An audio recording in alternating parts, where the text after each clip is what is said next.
So signposts are pretty important, aren't they? Maybe you have a story of a time when you either saw one you were really glad to see, or you saw one that you could have lived without.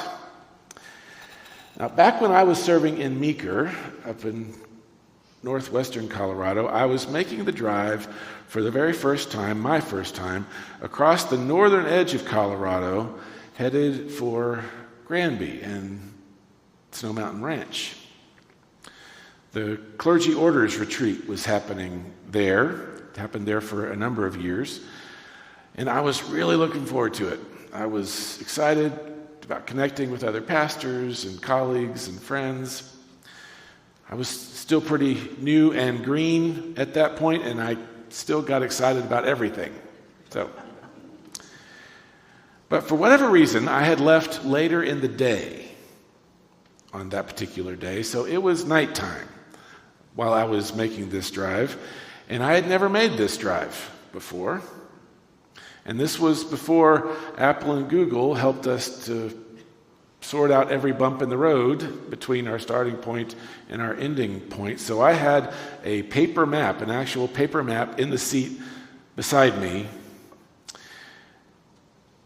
Now, I knew roughly how long it was going to take for me to get there and where I needed to turn, and I was feeling pretty confident about this journey. But the clock on the dash kept telling me that it was later and later, and my confidence began to wobble a little bit. I was supposed to turn south at Walden, but somehow I missed that little town. And because after I'd been driving for a while longer than I really should have been, I came upon a mileage sign that gave me the mileage to Fort Collins. And I was a lot closer to Fort Collins than I should have been. So I got to flip around and drive back through some really pretty country in the dark again that night. Just because the signs are there doesn't mean that we see them necessarily, does it? Or recognize them when we should or when we could. Over these last few weeks, we've been pointing out a few of those signposts in life that can point us toward God, whether we are religious or not. We began with the quest for spirituality, and we moved on to recognizing the longing for justice, and last week we got to taking delight in beauty. And today we finish with the hunger for relationship. So these signposts are what N.T. Wright calls echoes of a voice that resonate in our souls, even if we can't quite name the voice itself. And they're important to pay attention to for a few reasons. First, for ourselves, for yourself. Because if you're going to connect with God and begin to get your head and your heart around God's purposes in this world and for your life, these signposts point toward the destination, even if it feels a little foggy sometimes. They don't necessarily tell you that you're there yet, but they do drop clues to help you find the path. And finding the path is one of the most important things that we do in this life. Next, these signposts are noteworthy for the world.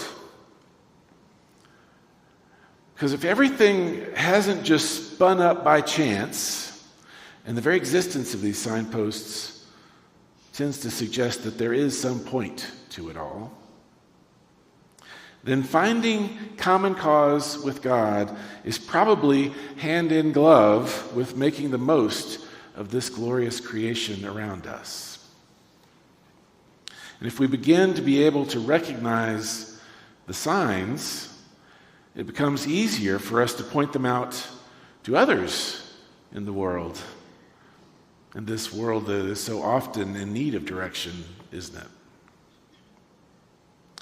And finally, these signposts all draw us out of ourselves and into the thing that the fourth signpost points to explicitly: relationship with other humans around us.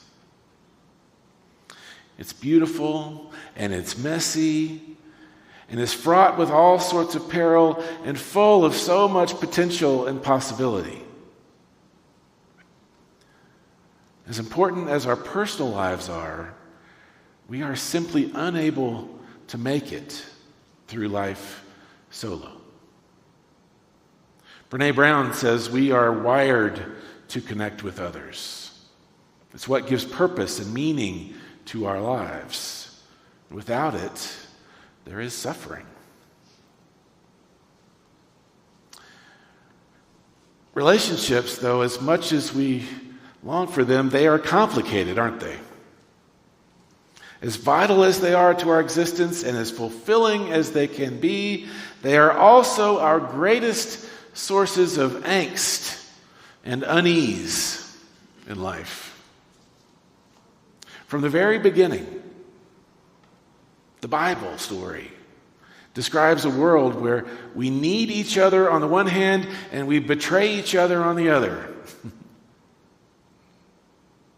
It surprises people sometimes to learn that I'm an introvert, and not just a little bit either. Any inventory that registers these things, I am nowhere near the middle. I am out at the edges. And what we know about introverts is that we don't dislike people or even being around people. I enjoy you all quite a bit.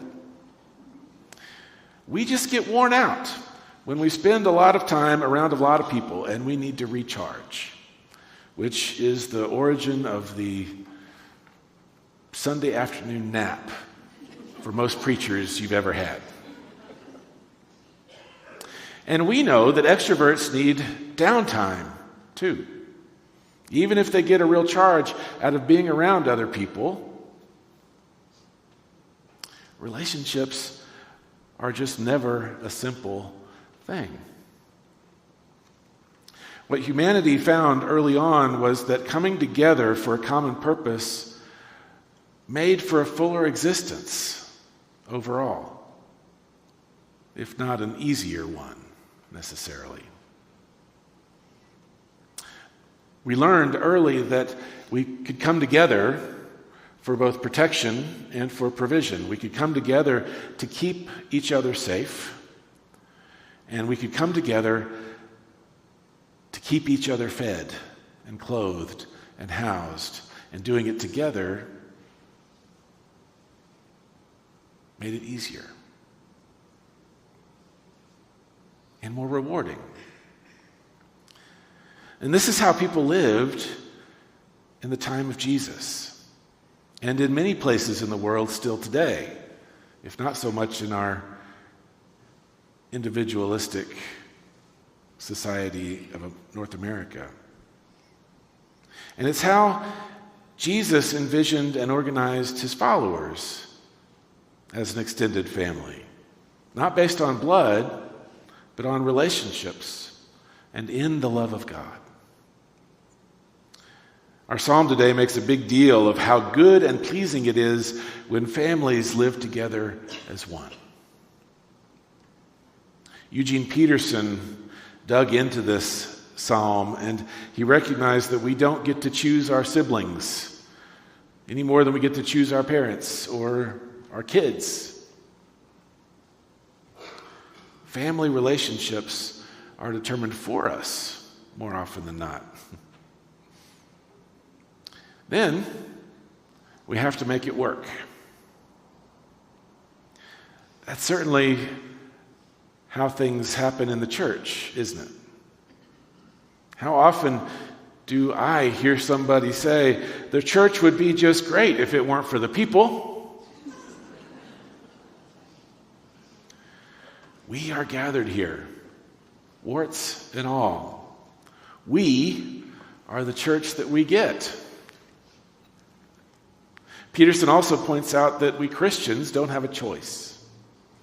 There's no such thing as a solitary Christian. If you follow Jesus, you are a part of the extended family, for better and worse. And we don't get to ask ourselves whether or not we are going to be a part of the community of faith. The question is, how am I going to live in this community of faith? When we United Methodists get together for our two sacraments, baptism and communion, they both happen in community. They're not private rituals, because they have to happen in the body, because the body is required for them to make any sense at all. The psalm this morning describes oil poured over a person's head. Aaron's in particular. Aaron was a priest. And we'll hear here in a minute in 1 Peter again that that's who we are. It's not a stretch to extend the image from the psalm to the rest of us who are called to serve and fulfill God's purposes in the world. And I don't mean just us clergy. All of us are anointed. All of us are chosen. And this gives us another way to think about each other in the church. No matter how much we may baffle and annoy each other, our relationships in this family, this extended family, take on a new significance when we see each other as anointed by God, as chosen by God for God's good kingdom work.